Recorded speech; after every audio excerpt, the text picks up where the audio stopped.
Welcome to the Leaders Insights podcast.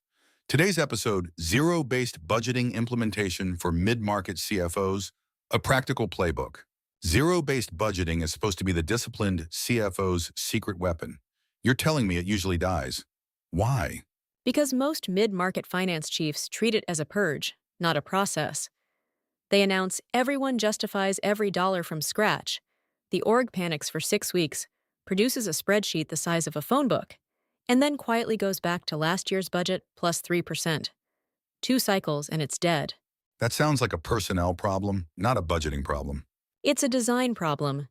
Zero-based budgeting, building the budget from a blank sheet instead of prior year numbers, only works if you don't do all of it at once.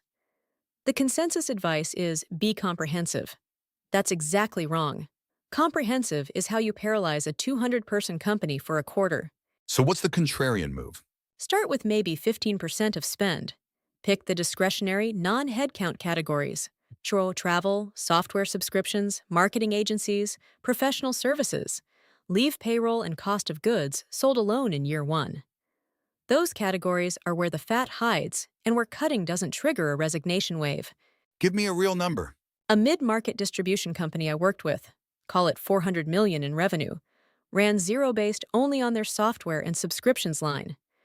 They found they were paying for 11 analytics tools. 11. 4 had overlapping features nobody could name. They cut to 5, saved about $900,000 annually, and the whole exercise took one analyst 6 weeks. That's the wedge. You bank a visible win, then people stop treating it as a threat. The vendor selling zero-based budgeting software would say you need their platform to do this properly. True? Convenient for them. Anaplan and Workday Adaptive both publish case studies showing 30+% cost reductions. Their numbers from their marketing decks, so discount accordingly. The tool doesn't do the thinking. I've seen this run beautifully in a shared spreadsheet with disciplined category owners. Buy software when your process is already working and you're drowning in manual consolidation, not before. Automating a broken process just gets you broken answers faster. What's the mistake that actually kills it in cycle 2? No cost owner. People build the blank sheet budget, feel virtuous, and then nobody's accountable for the number through the year. So spend creeps back. You need a named human, the cost package owner, who owns that category's budget and reports variance monthly. If travel is over by 15% in March, someone's name is on it. Anonymous budgets always inflate. Isn't there a real risk you cut something that mattered? Zero-based has a reputation for gutting good things to hit a number. That's the legitimate fear, and it's earned. The classic failure is slashing the marketing budget to zero-base it, then wondering in Q3 why the sales pipeline, the list of deals in progress, not dried up.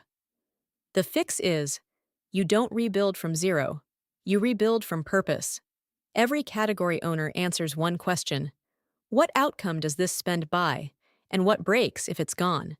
If they can't answer, that's your cut. If they can, you fund it deliberately. Zero-based isn't about spending less.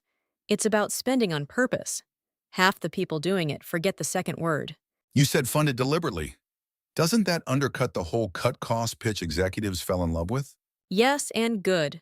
The dirty secret is the best zero-based rollouts sometimes increase spend in 1 or 2 areas because they finally see where they're starving something that drives revenue. A software company I advised found they were underspending on customer onboarding, the first 90 days that determine whether a customer stays. They moved money into it, churn dropped 4 points. That's zero-based working. Cutting is the easy part. Reallocating is the point. So the person selling it purely as a cost axe is selling you the wrong tool. They're selling you a diet where you only measure weight lost and never notice you dropped the muscle. Give me the one thing a CFO does Monday morning. Pick your single most bloated discretionary category, probably software subscriptions. Assign one owner and make them justify every line by the outcome it buys. Not the whole budget. One category. Bank that win, then expand. That's a wrap.